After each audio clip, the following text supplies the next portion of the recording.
Evaluation of blood pressure is essential in assessing cardiovascular health. It is used in screening for hypertension and for monitoring the effectiveness of treatment in patients with established hypertension.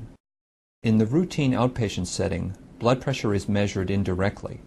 Thus, it is important that proper techniques be used in order to produce consistent and reliable readings. In adults, a normal blood pressure is less than 120 millimeters of mercury for systolic and less than 80 millimeters of mercury for diastolic blood pressure. Higher levels are classified as prehypertensive asystolic blood pressure between 120 and 139 millimeters of mercury, and a diastolic blood pressure between 80 and 89 millimeters of mercury. Hypertension is defined as a systolic blood pressure greater than 140 millimeters of mercury or greater than 90 millimeters of mercury diastolic measurement.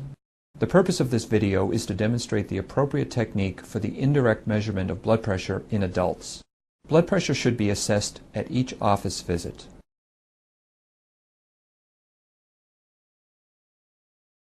The equipment necessary for measuring blood pressure includes a stethoscope. The stethoscope should have tubing of sufficient length for the clinician to hear Korotkov sounds while viewing the manometer. The bell side of the stethoscope should be used as it permits better auscultation of Korotkov sounds. A sphygmomanometer consisting of a blood pressure cuff containing a distensible bladder, a rubber bulb, and an adjustable valve, as well as flexible tubing. Finally, a manometer that documents the level of pressure within the cuff. Each part of the sphygmomanometer should be examined on a regular basis. The needle on an aneroid manometer should rest at 0 before and after measuring blood pressure. Aneroid manometers should have scheduled recalibration at least every 6 months. Concerns over the toxicity and environmental impact of mercury have led many institutions to use aneroid manometers exclusively. The steps required for accurate indirect measurement of blood pressure are identical whether using an aneroid or mercury manometer. Correct positioning of the patient is essential to accurately measure blood pressure. The patient's back and legs should be supported, with legs uncrossed and feet resting on a firm surface. The patient's arm should be bare to the shoulder. The arm should be supported at heart level. The manometer should be at the eye level of the healthcare practitioner. A common error in taking blood pressure is the use of an improperly fitted cuff. Selection of an appropriately sized cuff requires assessment of the arm circumference. The midpoint position is determined by measuring the distance between the olecranon and acromion processes. The arm circumference is then measured at the midpoint. Once the arm circumference has been determined, the appropriate size cuff can be selected. Cuffs typically are marked with acceptable sizing indicators to facilitate proper fitting. However, it is more important to use a cuff that is appropriately sized for the arm. To assist in selecting the appropriate size, cuffs should be marked with an index line that runs perpendicular to the length of the cuff and a range line that runs parallel to the length of the cuff. The index line should fall within the range line when the cuff is secured to the upper arm. The cuff should be applied 2 centimeters above the crease of the elbow. It should fit snugly, but still allow 2 finger widths under the cuff. Next, find the brachial artery, which is palpable approximately 4 to 5 centimeters from the medial epicondyle on the anterior surface of the elbow. Place the stethoscope lightly against the skin over the brachial artery. There should be appropriate pressure to ensure good sound transmission. The stethoscope should not be in contact with clothing or with the cuff. Inflating the cuff to some arbitrary level runs the risk of excessive overinflation. To avoid this, determine the measurement of the pulse obliteration pressure. Rapidly inflate the cuff to 80 millimeters of mercury while palpating the radial artery pulse.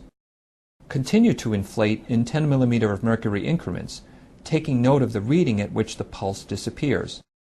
Then deflate the cuff at a rate of 2 millimeters of mercury per second, noting when the pulse reappears. Once the pulse obliteration pressure is determined, you are ready to measure the blood pressure. Inflate the cuff to a level 20 to 30 millimeters of mercury above the pulse obliteration pressure. Then, deflate the cuff at a rate of approximately 2 millimeters of mercury per second while listening for sounds. As the pressure in the cuff is decreased, blood flow in the brachial artery increases, creating turbulence, which generates carot cough sounds. Phase 1 sounds are clear, repetitive tapping sounds that coincide with reappearance of a palpable radial or brachial pulse. The onset of Phase 1 sounds are equivalent to the systolic blood pressure. Phase 2 sounds are audible murmurs in the tapping sounds.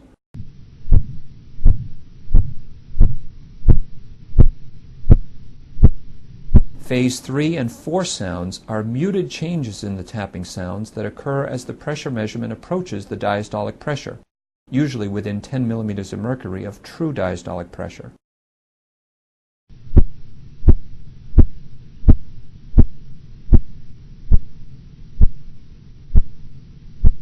Phase 5 sound is not really a sound, but rather is the level at which sounds disappear. Phase 5 indicates the diastolic blood pressure. To ensure that diastole has been reached, the cuff pressure should continue to be deflated for an additional 10 millimeters of mercury beyond the 5th carot cough sound. You should measure the blood pressure twice at a minimum, waiting at least 1 minute between readings. The average of the measurements should be recorded. In the following example, the patient's blood pressure is 116/90 millimeters of mercury. You will hear nothing until the first carot cough sound appears at 116 millimeters of mercury. The various phases of carot cough sounds will be heard until their disappearance at 90 millimeters of mercury.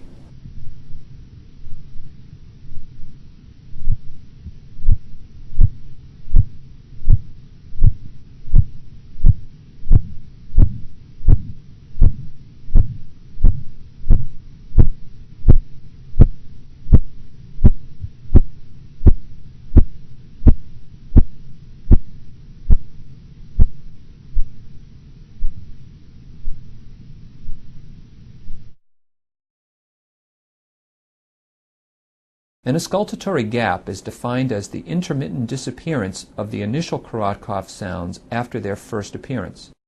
This phenomenon can lead to underestimation of systolic blood pressure.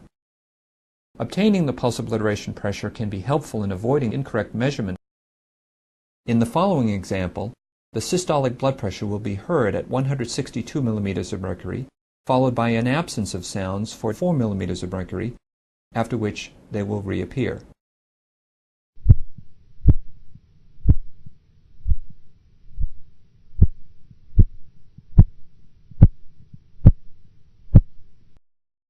Certain conditions may complicate blood pressure measurement or interpretation. In such settings, decreasing the rate of deflation and averaging several readings may improve accuracy. Observer bias is usually the most common error that occurs in blood pressure measurements. It occurs because practitioners often show digit preference and/or rounding of the terminal digit. When two people use the same correct technique for measuring blood pressure, there should be little inter-observer variation. Measuring blood pressure correctly is required to classify individuals, to stratify their cardiovascular risk, and to monitor the effects of treatment. This video provides the viewer with a standardized methodology that, when followed, will lead to accurate blood pressure measurement.